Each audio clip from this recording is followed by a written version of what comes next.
This is Empire Sports Alliance, Unfiltered. No fluff, no filters, just the real side of sports. We're talking athletes, coaches, agents, doctors, executives, the people behind the scenes who actually move the needle. From building careers to surviving the grind to winning off the field. This is where real conversations collide.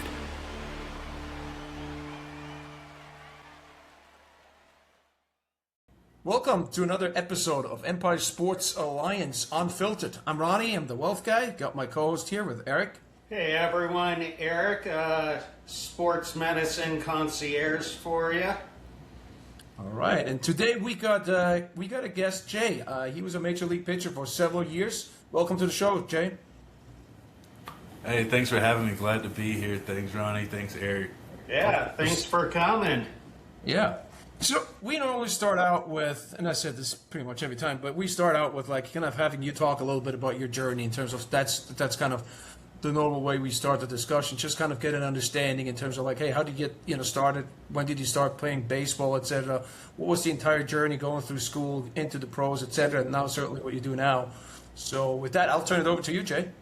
No, for sure. No, I appreciate you giving me a platform to do this. But yeah, so my parents like to say that it started probably once I was born, and like right when I was in the crib, they said I had a baseball bat and glove in my crib with a basketball hoop and a football in there too. So they like to say it started really early, right? But I actually started on the field at 4 years old, started playing t-ball. I had a guy that was like my older brother growing up who I kind of just looked up to him, and he played baseball, basketball, and football, ended up going to college to play football. But he was probably better at baseball, honestly. But I followed him a lot and followed my dad and just watched a lot of baseball. So I started playing at 4 and then went to high school, had a decent high school career, not the best of the best, but ended up getting good enough to get looked at and have a scholarship to go play baseball or basketball in college, and took the route to go play baseball, honestly. And the reason I took that route was because my baseball coach at the time at Furman University, he actually told me that I could probably try to play both. He's like, I'll give you a baseball scholarship, but you could probably walk on the basketball team if you want to, just depending on how your freshman year of baseball goes. And I just so happened to have a decent year, freshman year for baseball. And he was like, well, you're not going to walk on the basketball team. We're just going to stick with baseball. So he kind of chose for me a little bit, which is, I'm blessed to have that man in my life that he was able to do that and make that choice for me kind of ultimately. That it led into me ultimately getting drafted my junior year in 2008, yeah. 2011, yeah.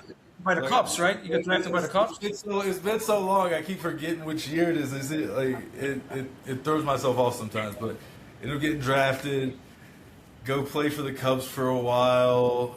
I was blessed to play for them. Ended up asking for my release, which a lot of people don't know. It just kind of shows the upfront stuff, but there's a lot of behind-the-scene things that happen with a lot of these guys when they get released. Was that after the 7 years in the minor, you're saying, or before? No.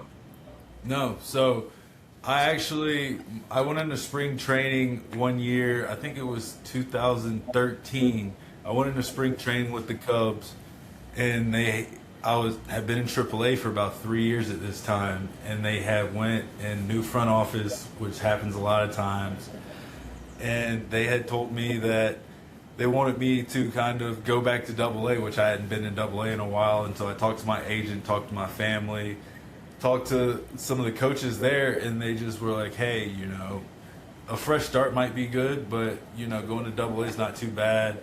So I ended up just going and asking for my release, and ended up going and signing with the Marlins that year. Signed with the Marlins, played with the Marlins for a year, then signed with the Pirates. And like you said, I spent 7 years in the minors, and ultimately signed with the Padres one offseason. Went to spring training with them, had a great spring training. Ended up with them starting in AA. Looking back on it, I think AJ kind of did that just to piss me off a little bit, because I was only in AA for like a week and a half, like 2 weeks. So You're talking to AJ Preller, the GM for the Padres? Yeah. So I think AJ just Did he try to get on your skin, or what was the reason? So. You said you spent I don't know why they said it was a numbers thing, and I was gonna same thing. I was gonna ask for my release again because I had such a great spring training. But I talked to a few coaches there, talked to AJ himself, talked to my agent again, talked to my family, and they were like, hey, you know, if they say that they're gonna give it, you know, only 2 weeks or something like that, then trust them on it, since this is a new team you're going to, and you trusted them to sign you in the first place. So I talked to them. They were like, just hold on. Did my thing for a couple weeks. Got sent to AAA. Was in AAA the whole year. Had a great year in AAA that I thought kind of should have been called up sooner. But, you know, numbers again with baseball and things like that. People have opt-outs, which you learn as you grow through the game. As you get older, you realize how contracts and, you know, front offices do and the way terminology happens and things of that nature. So ended up going and getting called up in September, and then from there went to Japan for 3 years, from 2016 to 2018.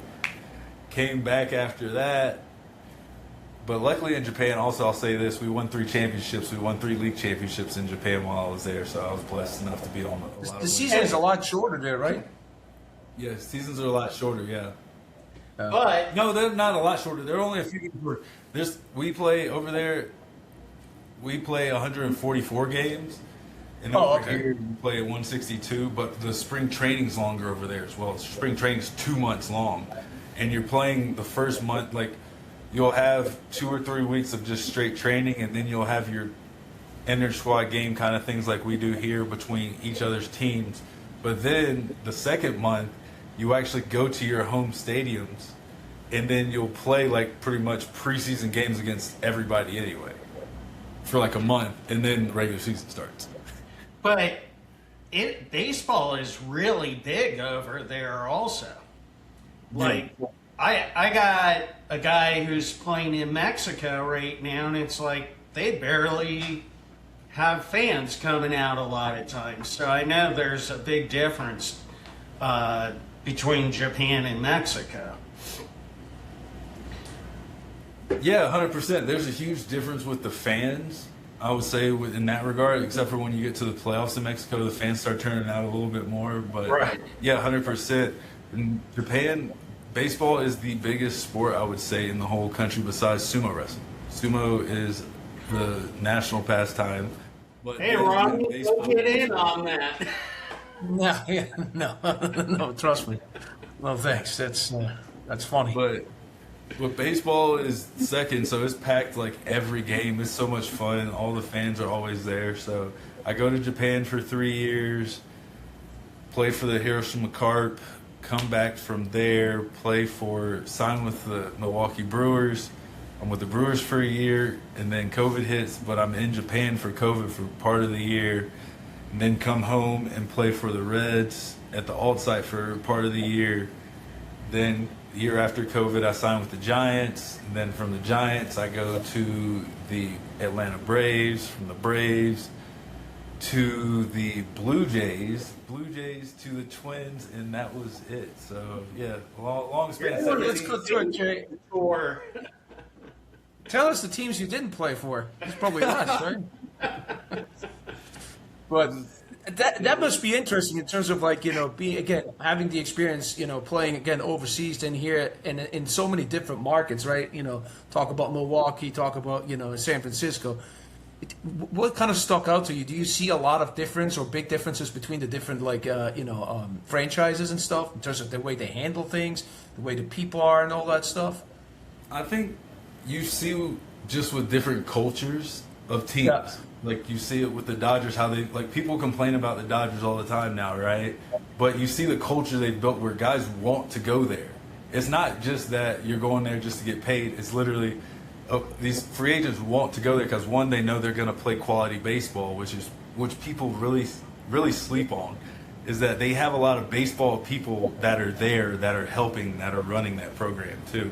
Unlike a lot of these, unfortunately, unlike a lot of these big league organizations now, where you see, and this is no disrespect to the analytical guys, but you have a lot of guys that haven't played baseball running organizations and telling guys who are playing baseball how to play baseball, which to me, it doesn't make sense. And then you have guys in the minors also that have never really played at the same level telling these guys to develop them to go play at a level of good baseball. And I mean, 2 + 2 = 4, and you're not having that correlation. That's why I feel like baseball's in kind of the predicament it is. But you have guys, to go back, like I said, that want to go to the Dodgers because they know they're going to play good baseball. They're around a lot of good baseball people. The culture there is amazing. And they know they're going to win. They know every year they're going to have a chance to win a championship. And that's ultimately what competitors want to do, is have a chance to win a championship and be paid for it. And they figured it out.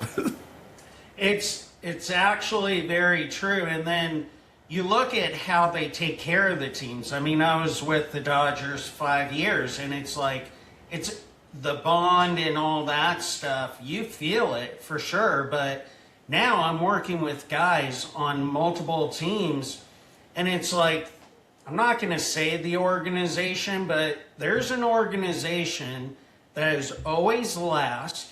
They sell out every game because people have nothing else to do. So ownership is like, hey, we're already selling out every game. There's no reason for us to spend the money on our players. But I'm seeing so many guys from that organization because just from their medical staff, it's crap. I mean, the stories they tell me, it's like, I pulled my hair out. And when we started the podcast, I was like, you. Now look at it. He's full of it, Jay. He never had hair. Let's start there, okay? So, hey, I was called Spicoli in college, so, you know. When was that? Was I alive? But that being said, no, but the analytical part, you're bringing up a good point there, Jay. You have a couple of examples, because again, I always, as a fan, I look at it, and it's not just the Dodgers. Obviously, they are big on analytics, and I think every major league team is. But sometimes you watch these matchups, and it's like, it isn't there, especially from a pitching perspective. Isn't there a sense, a gut feeling where you're like, hey, right now this guy, you just got to ride him. Forget the numbers. This guy, he got his stuff right now. Do you have a couple of examples maybe that you've seen? You don't need to throw anybody under the bus, but No, I mean, just curious. There's organizations that you see where their coaches are calling pitches in the major leagues. That takes all of the feel out of the game completely for that player, right? For me, to a certain degree. Yeah. Like, I've always been a person where I read swings, I read at bats, I try to watch the game and learn through the game what guys are doing, because then I can make adjustments to how I feel, what stuff I might have that day, because it might not be the same every day. Yeah, you're supposed to be, as a pitcher, be able to dot up and have one pitch that you can rely on, but I mean, other days things are going to feel good. That pitch might be off a tick that day where it might be getting hit. And then to have people that haven't played that game to understand that, okay, that's the situation. Let's go away from this card that it says that this guy can't hit your pitch or can't hit your second best pitch, when that might not be working that day, but you still have to throw it because the catcher throws it down, because he's going to get in trouble and might lose his job if the pitching coach doesn't do or doesn't call what the pitching coach says on the sheet and all this other stuff. And I feel like that's kind of where we've gotten to. But, there's no fault of anybody but like the programs that we've allowed it to happen to, right? And with that, you've seen a lot of these organizations take a lot of the baseball people out of the front offices, out of the coaching development processes, out of the big league clubhouses. I mean, you saw it, no disrespect, you saw it with the Red Sox this year, realistically, right? They took every pretty much baseball person that they truly had that's been a long-time baseball person. I'm not saying that Trace isn't a great baseball person to have in the dugout either, or that, Andrew Bailey was my pitching coach in San Francisco, but, you take the head of the snake, that's the true baseball person there, that's won a championship, that's been in the fire, that's been there from head on, and you take him and throw him and all the people that are like him and just like tell them to leave because you want to go in a different direction. I mean, that's kind of, it's tough to see, and you see that's kind of where the game's going, but I mean, you have to either adjust to it and bridge the gap of it, or you just get what happened. You see what happens, but he'll find Cora find another job. All those guys will find another job, But it's just sad to see that that's what happened, and it happened the way it did so publicly, really, for me, where it's like you kick these true baseball people out, and it leaves a disdain in a lot of people's mouth, especially if you're a baseball person. I think that a lot of free agents and baseball people aren't going to look at that as a good move for the next couple of years, at least. I think that's going to backfire in a couple of years. So with, you know, the coach calling the pitch instead of the pitcher, what's your thoughts on the new kid with Milwaukee? I think a couple days ago he threw, 57 pitches over 100 miles an hour and set a MLB record. Is he making that decision, or is the coach doing it? And then how long will it take guys to be able to register that pitch and then start hitting it? Well, the thing about, I think, is Mizorowski, right? So Yeah. the thing about Mizorowski is he actually locates it pretty well, right? So when his misses are normally high, and to adjust to a high fastball when you've been seeing it down in the zone, which I always prided myself on being able to attack in the zone down, and then my misses high, you have to adjust.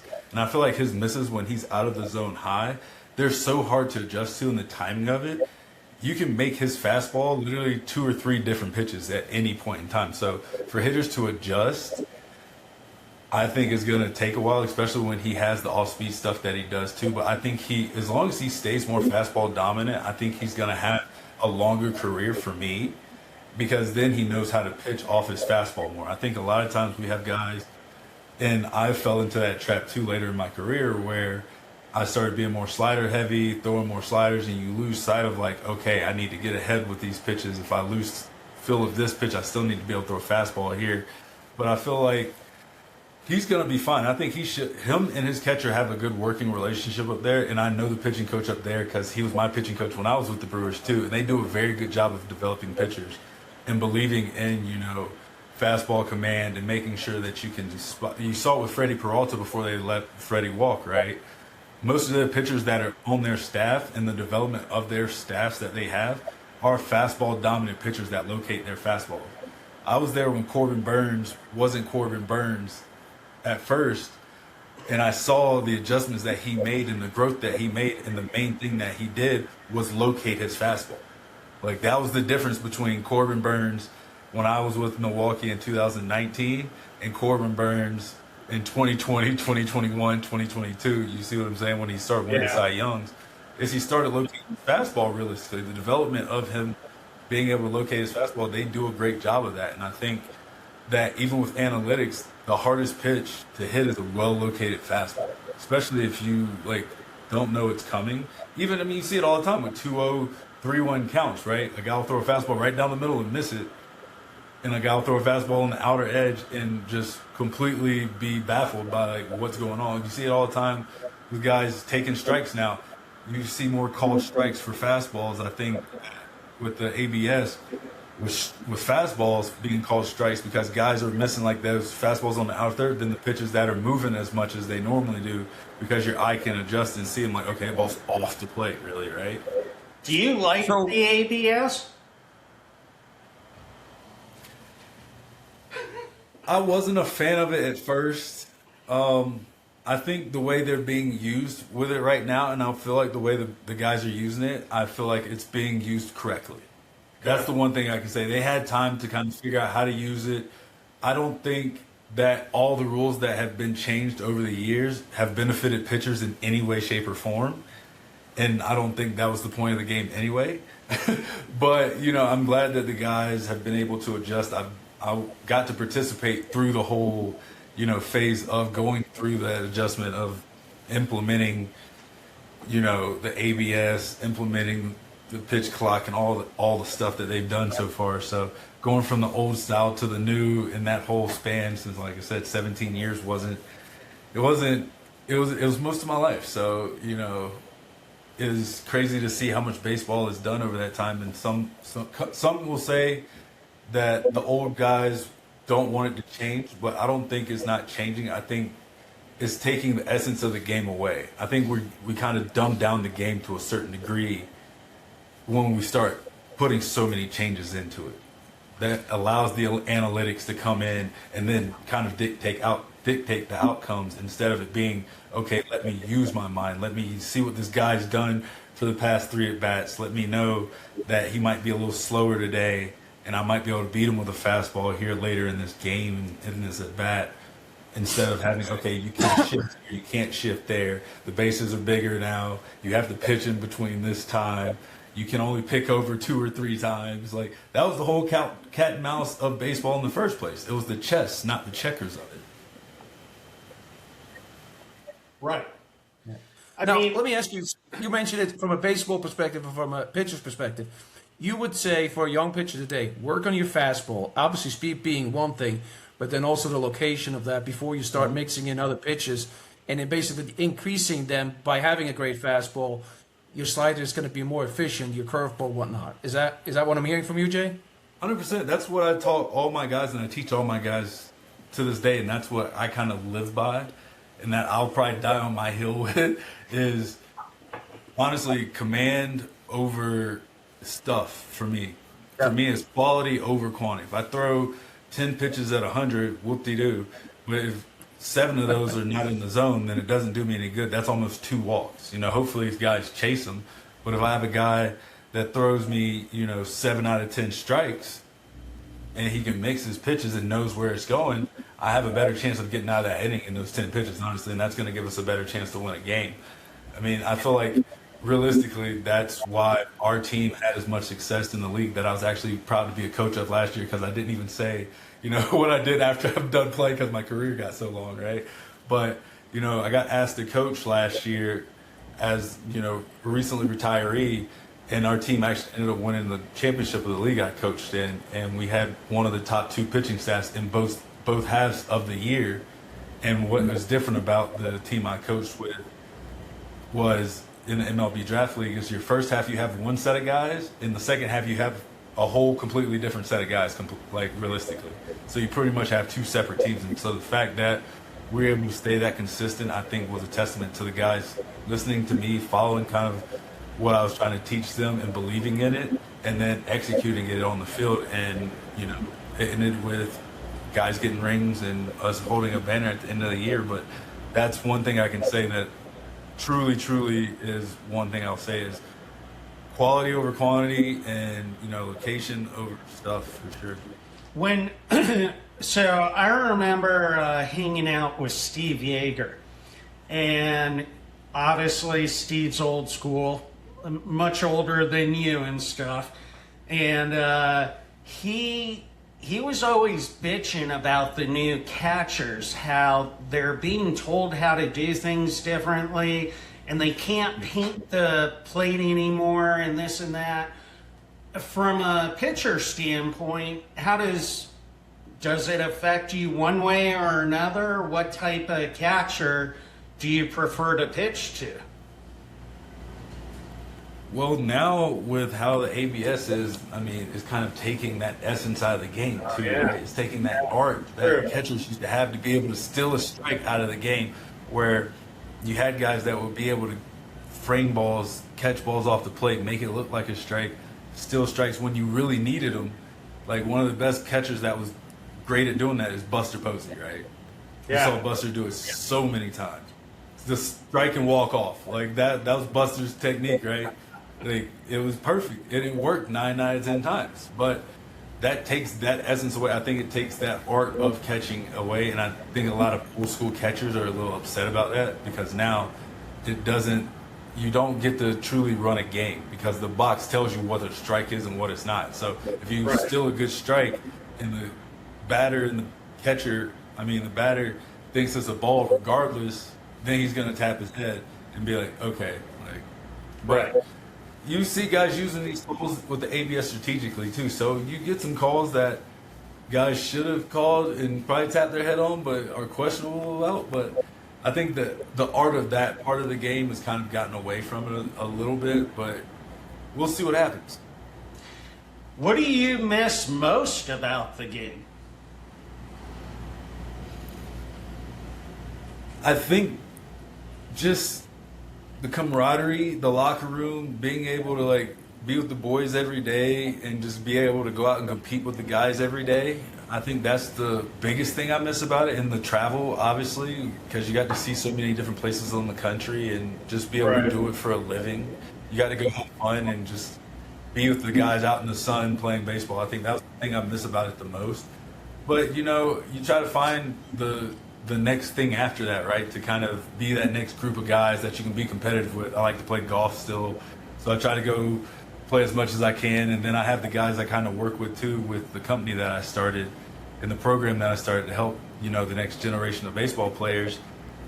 I have guys that are just like me that are trying to give back to the game, so we're all trying to be competitive, to have the guys that are following us and that we're mentoring be the next wave and be competitive as well. So we kind of trying to stay in the game and give our wisdom to the next guys that can be better than us, hopefully, since none of us are Hall of Famers, but we all had great careers, I would say. So, you know, what I've started is called Smile Zone, and it's a baseball mentorship program and app that we're going to relaunch again with a new marketing team coming up in June.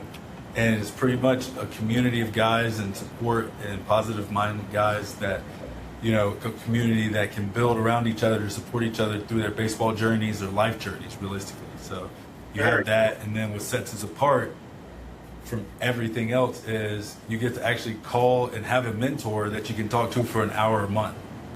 And that's a different part, and that's a part of the program as well. So, and all the guys are former MLB players. Are you targeting?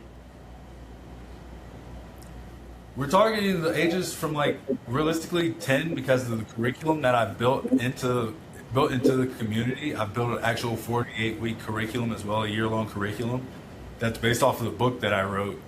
And so with that, the ages can range from 10 years old up into, honestly, the minor league players and even major league players that want to mentor from guys that are former major leagues, because every guy that's on my staff are all former big leaguers. So we have the knowledge and advice that we're wanting to give and time that we're wanting to give the next generation to continue the game of baseball and play with the right way.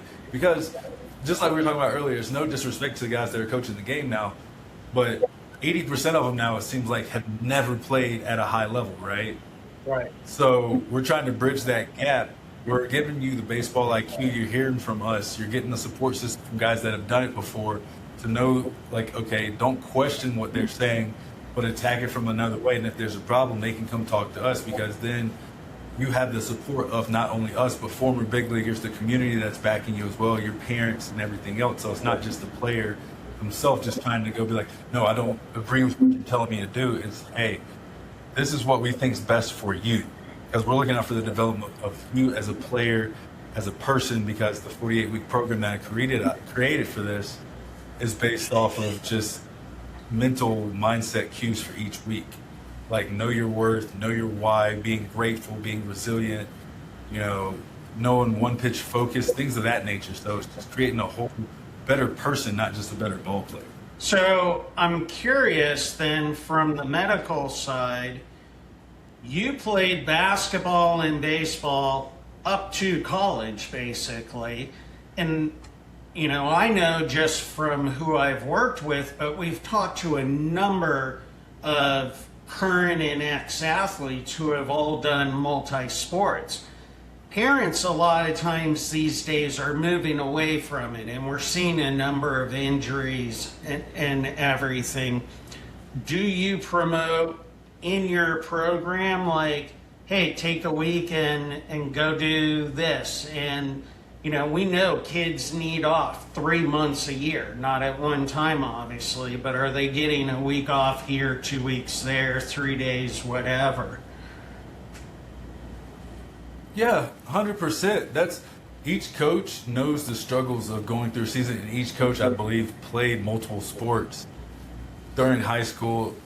And just, I believe for me, you need weeks off, but you also need, like, that extra exposure to other people, not just your same core group of friends. Like, I get that, but, like, go experience being around different people, doing other sports to, again, be athletic, not just be stuck in just a robotic, constant, like, baseball thing. I think that my body's probably worse now than it was then because of how much baseball specific stuff I probably did over the years, right? Right. But for me, always tell these guys it's more like the mental wear and tear of baseball and just life itself. You need different components to realize what makes you happy.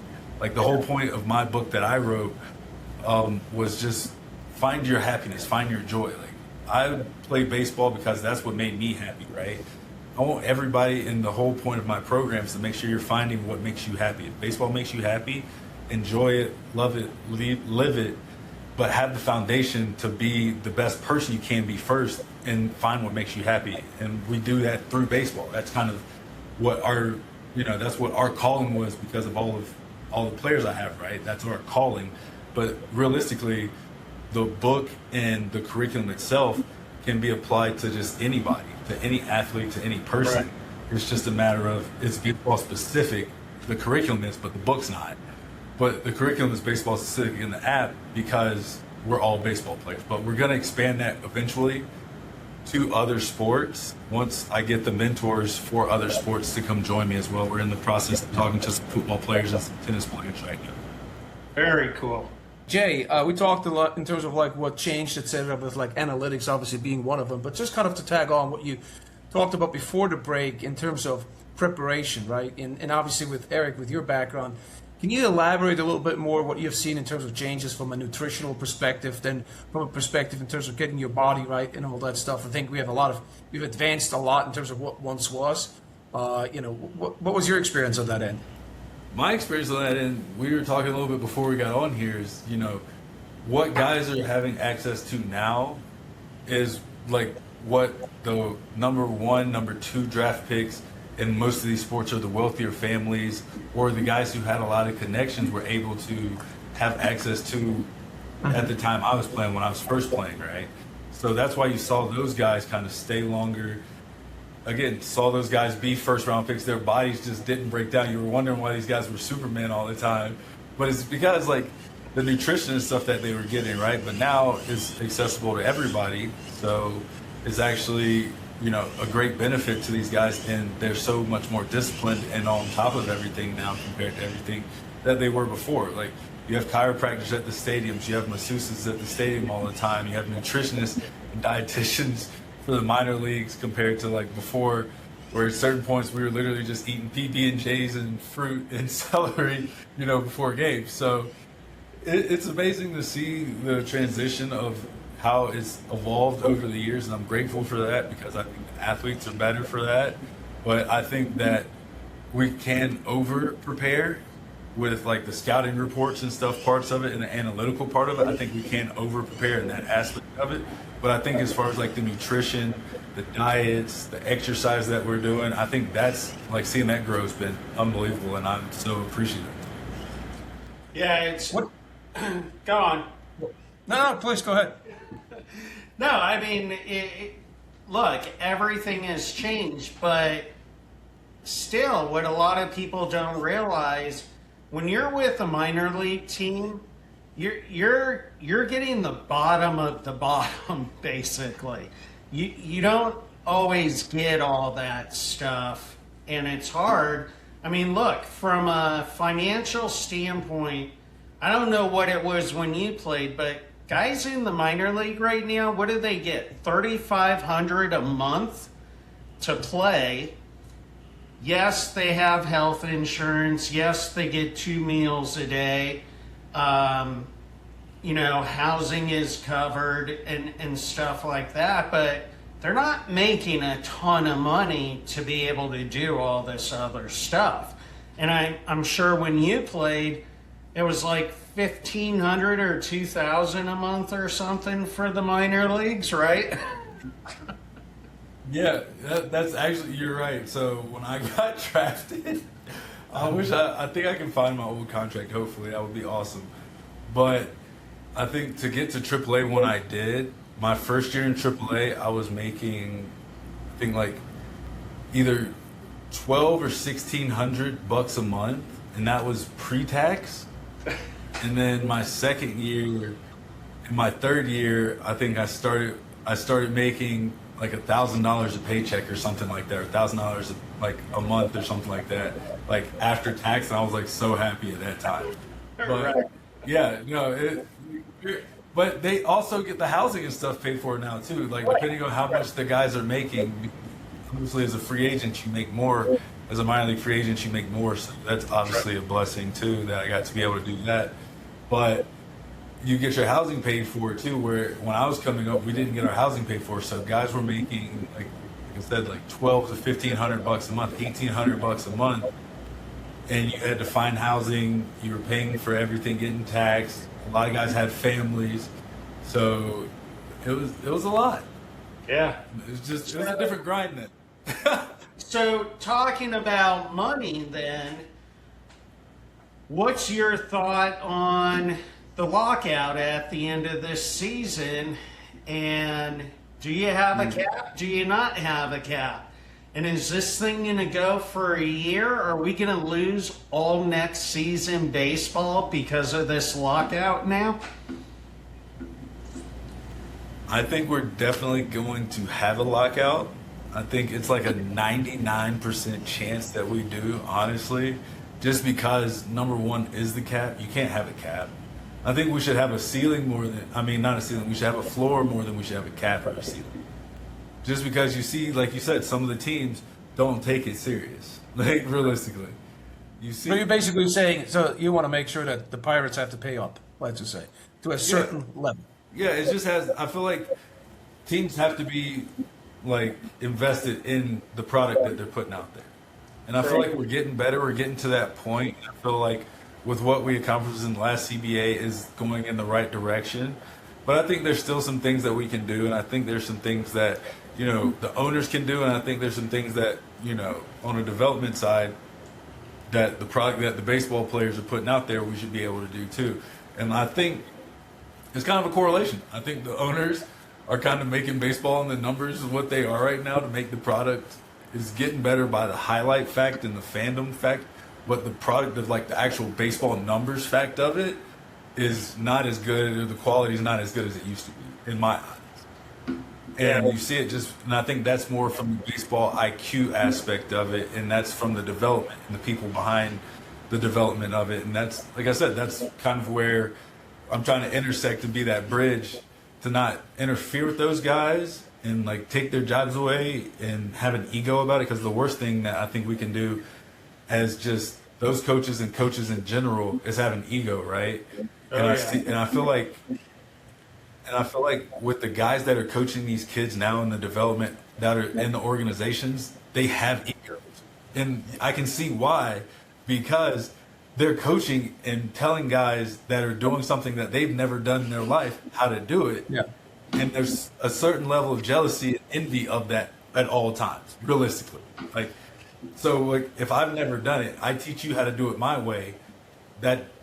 How does that fix anything if I could never do it? Like, for me, that's just how kind of I look at it. Like, if I'm a good brain surgeon and I'm trying to have an intern come under me, I'm going to teach that intern. They're probably going to be a good brain surgeon.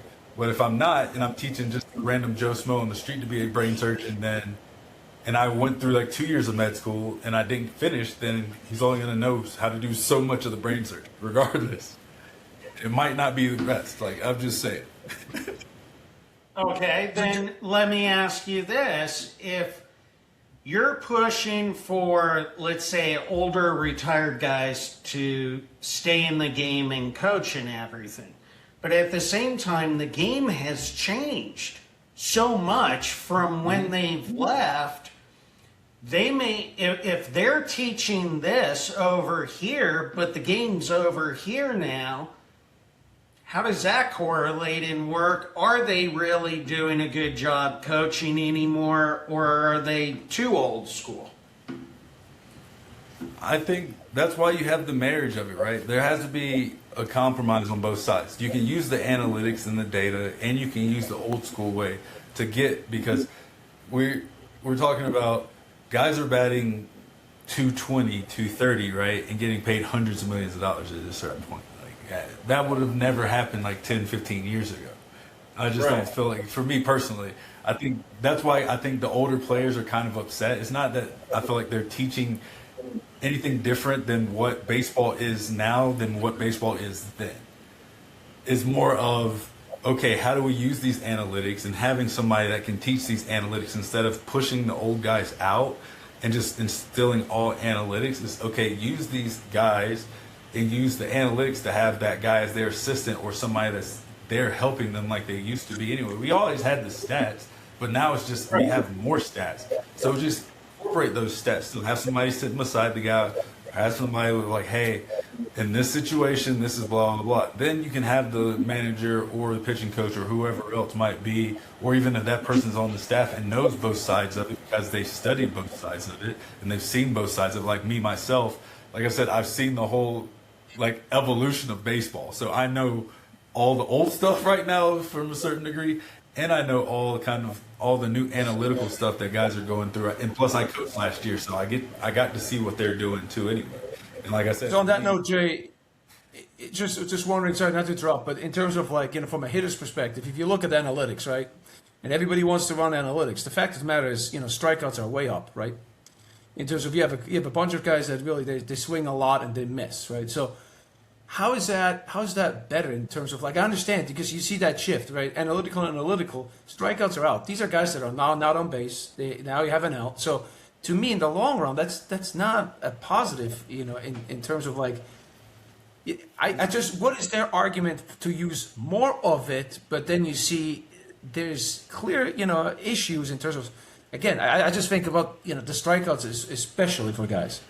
I tell people because it's the culture we're in now, right? It's the evolution of the culture we're in. It's the social media. Everybody wants everything quick, right? So it's strikeouts and home runs and great plays. It's something that can be a highlight so people can like, oh, like I was looking at my phone and I missed it, or I'm watching the game and oh my God, like he struck out again.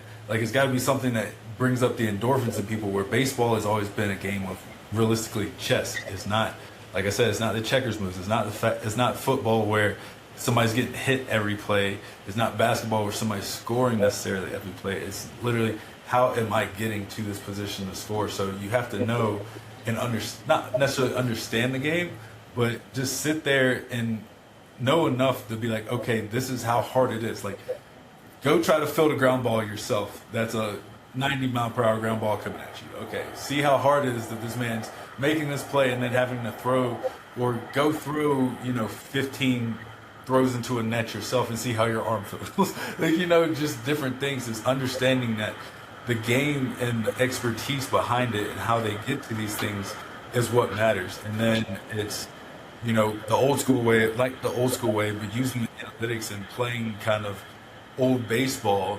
Guys were hitting like 1 through 8. Guys were hitting 260 and above more times than not. Like, you look at baseball teams now. I went to a game, I think like 2 weeks ago, and literally there was only, I think, 2 guys hitting over 250 in one of the lineups.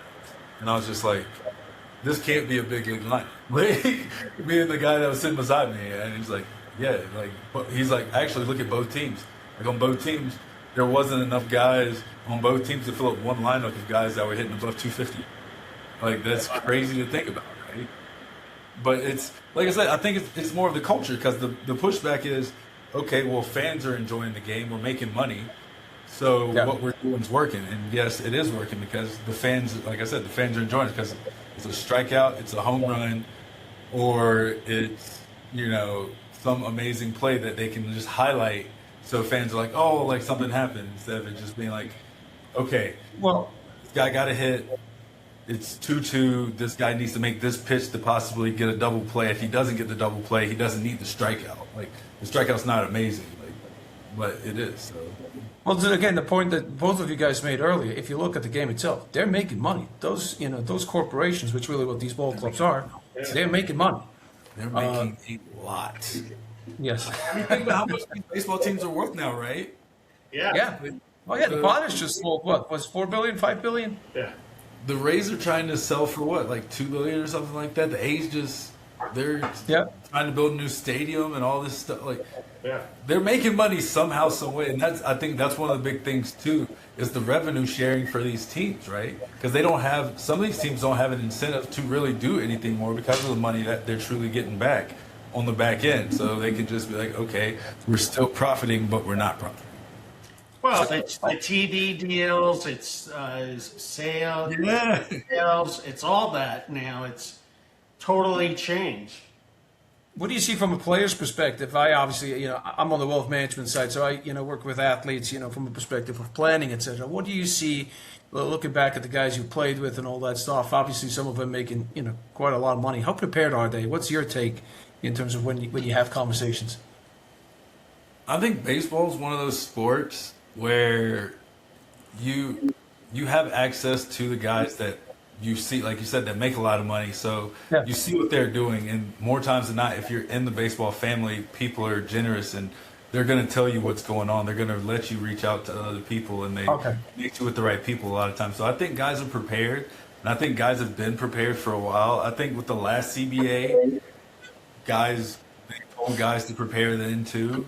But like I said, I think baseball is one of those sports where there's so much money there and it's guaranteed. So it's like once you get to that point and those guys start getting the guaranteed contract, especially guys that have guaranteed contracts, they all talk to each other.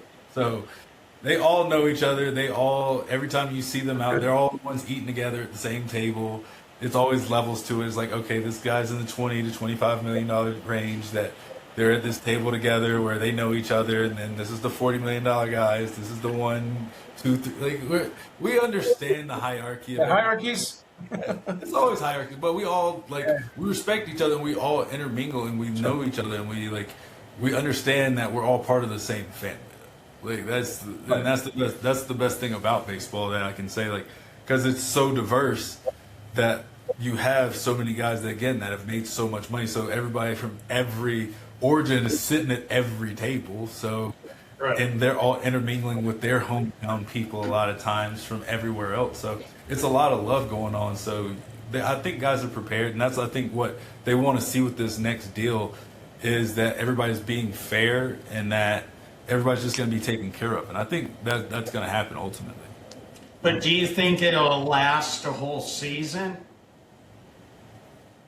That's the difficult part. I'm hoping that it doesn't.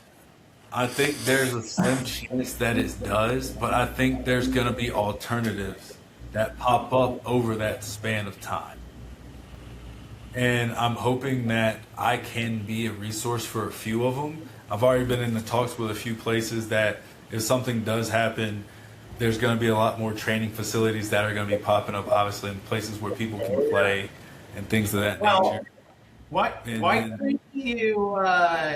couldn't you take the minor league teams, because they're not affected by it unless you're on the 40-man roster, obviously, but take the minor league teams, let them play in the big league stadiums.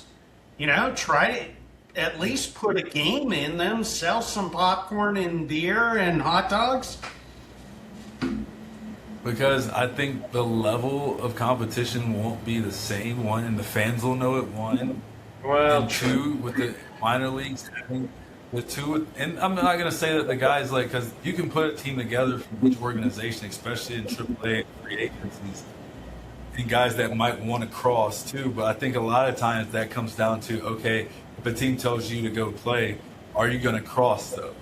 Because now that minor league has a CBA too, but then that kind of, there's a whole stigma behind it after that, and then do you want to be part of that family? I think Kevin Millar is famous for it, right? He was one of the guys who crossed at the time, and he's still, guys respect him, but, he doesn't get, same thing, he doesn't get to go sit at certain tables because people are like, nah, we know what you did, type of thing. So it's kind of one of those things, too. Yeah, and then you could also always say, well, the minor league should strike also just in support of the big league guys. The electricians will strike when the plumbers are striking just to try to help them out and stuff. They should. If that happened, it would be interesting to see. Just because I think the pressure that some guys in the minors would be under might be too much for them, realistically. I think the big leagues and the guys that are on the 40-man and that are protected by the CBA in the big leagues, is really good. And even the one that's in the minors now is getting to the point of it's under the umbrella of the big leagues. So I think if one strikes, the other will too. But I think the pressure of some guys to be like, okay, I want to get paid. I need this for my family. This is my dream. Right. I don't know if I can wait this long. I don't know if I'll have another opportunity. Because, you know, at the end of the day, they're corporations too, right? So with that being said, they're going to know the guys that they can probably go to. And they have these guys. Again, when you have guys that haven't played on that side of the field too, it's easier for a corporation to go to that guy and be like, hey, your job's on the line, and they want to keep their job because this is what they know, to be like, hey, what guy do you know realistically can and would want to do this more than somebody else? Because those coaches know that information too. They're around them every day. And there's certain guys that they can be like, hey, would you think about this? And they'll be like, and they can judge, and then they can go back, and it's a big funnel at that point. And it's also interesting sad because I feel like especially over the past 2 or 3 years, baseball has had momentum. Like, MLB has finally picked up. More people are watching and going to the games compared to 6 years ago even and stuff. And now they're going to hit this lockout, and it's like, how much of a drop are they going to take? it'll be interesting to see. I'm hoping that it won't be I'm hoping it'll be something like the last one, where it was maybe you go through spring training and then you have a shortened spring training and you still end up with 130 games or 120 games or something like that. But if it drags on and you miss a whole year, I think you do lose a lot of that momentum. And I think that the marketing aspect that you would have to put behind it after that would be something unheard of, I would say. I mean, because the faces that you have of the game right now, to lose them for a whole year, I don't know how. I know that you can survive it, but it's tough because you have Shohei, you have Ronald Acuna, you have Julio. You know what I mean? Up in Toronto, you got Vladdy, you got Trey Savage, you got the New York squad, you got Aaron Judge, you got Devin Williams, you got Lindor over there. You know, the races that they have in the AL Central, you're going to lose that for a whole year. Like, I don't see how you come back from that to this level that it's at. It's going to take over. But at the same point, the game of baseball is never going to go anywhere. Baseball players are going to find ways to play. Somebody will put something together, Sandlot games or something. Who knows? They'll start streaming those where they'll make millions of views and get paid that way.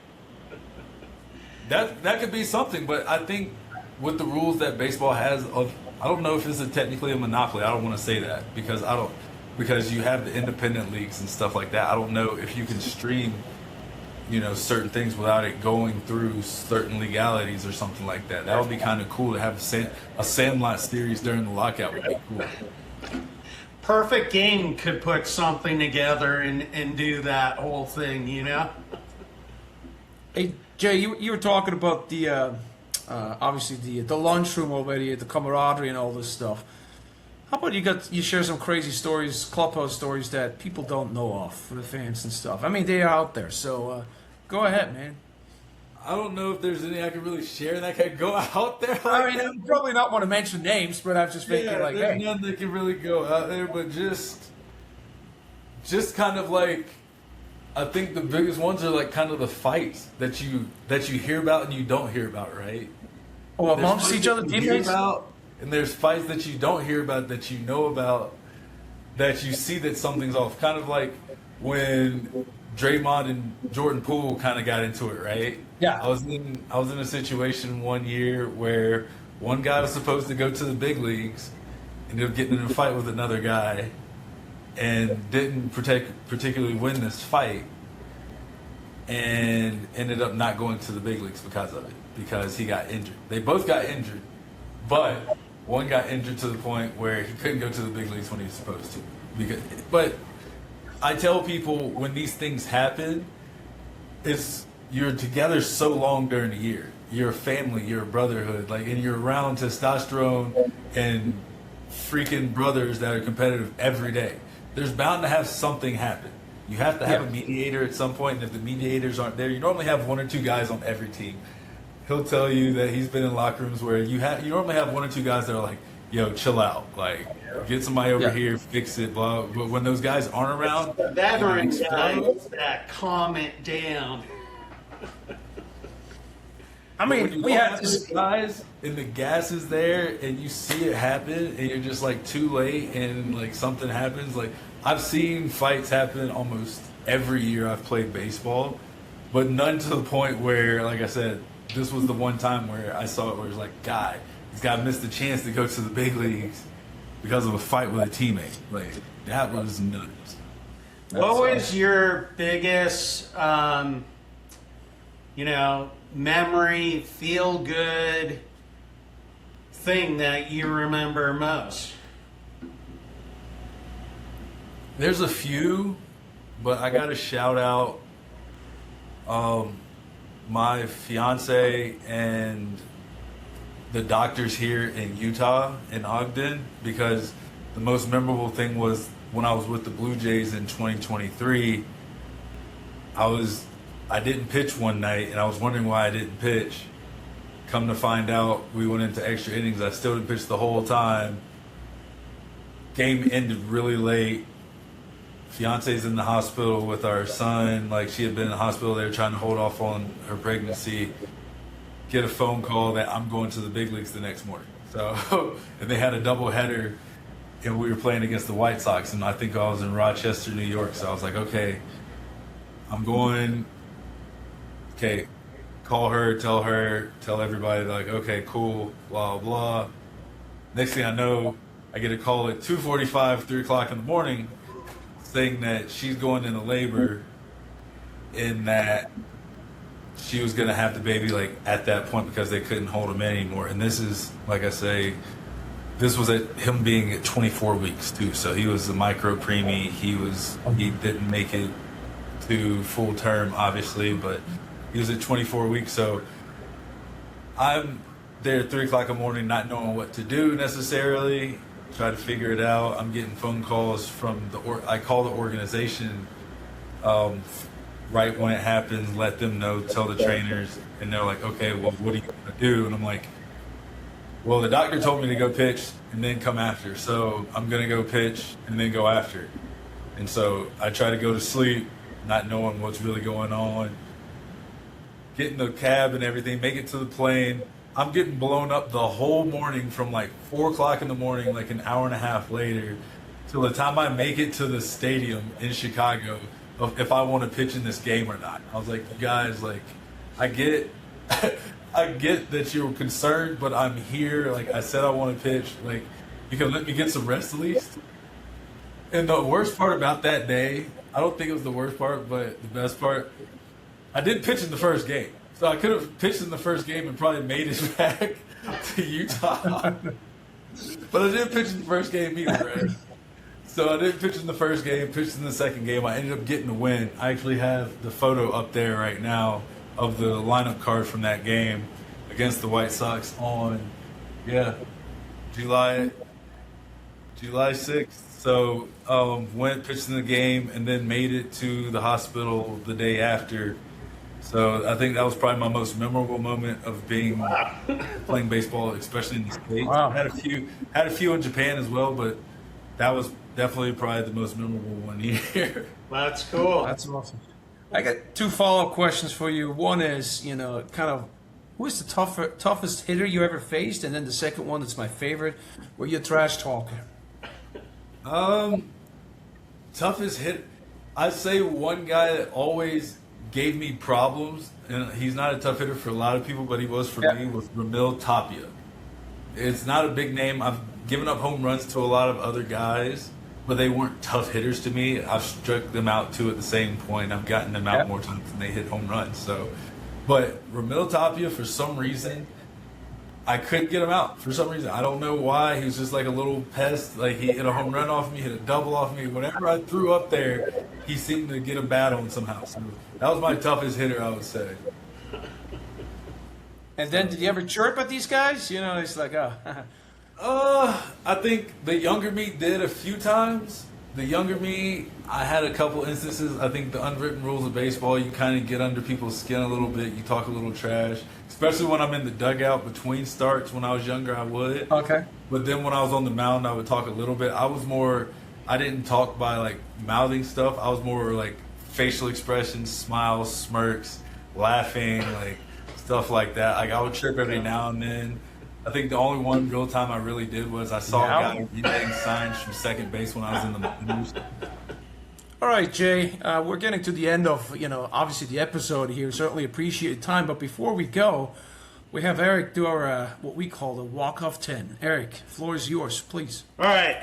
I'm going to ask you about 10 either true, false, or one-word answer questions, all right?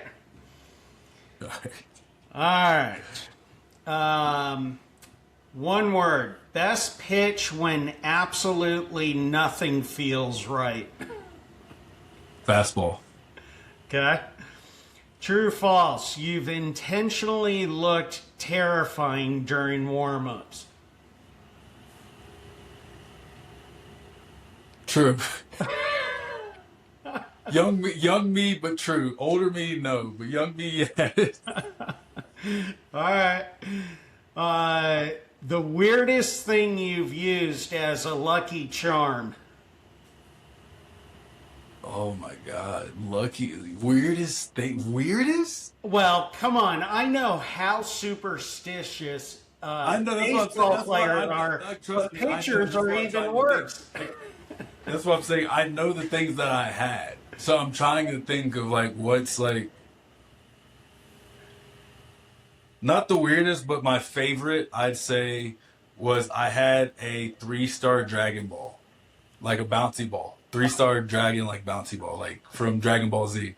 That was my All right. True or false? Catchers deserve hazard pay. Yes. True. 100% true. Hardest stadium to stay focused in.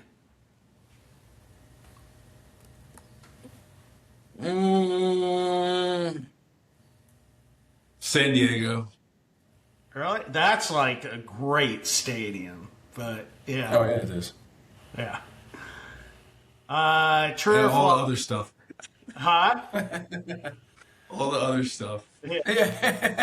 Wish to elaborate, Jay? Love it.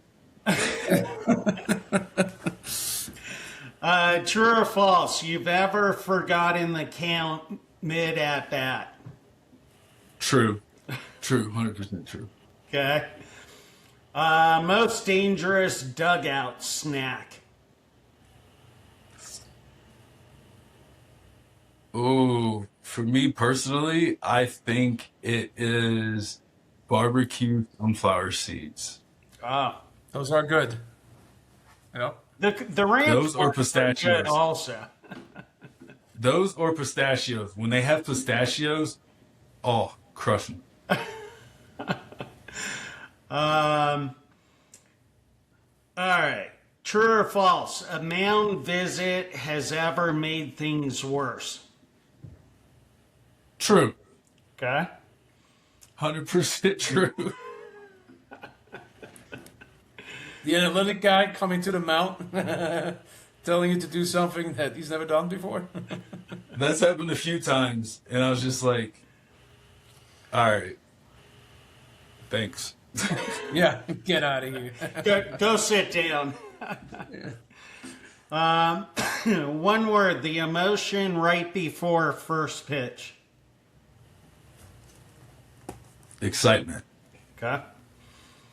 One word, what baseball has taught you most? Gratitude. Yeah. Nice. Well, hey, thank you so much for joining us. It's great. Thanks, Jay. And I wish your new company all the best of luck. It sounds really, really cool. I'd like to get some more information and be able to pass it on to others. But, yeah, 100%. thank you. 100%. No, I appreciate it. Thank you guys for having me. No, I'm looking forward to it being a resource to a lot of people, not only players, but parents and coaches and stuff of the like, though, where I can be a part of, you know, the legacy of making better people and players going through this next generation of sports where they can be, you know, hitting 330 again with 45 homers like it used to be and having fun playing baseball and bringing that excitement to, you know, other people as well. So I appreciate that. Yeah. Awesome. Now, thank you again, Jay. Appreciate it. Thank you guys. Appreciate it. Thank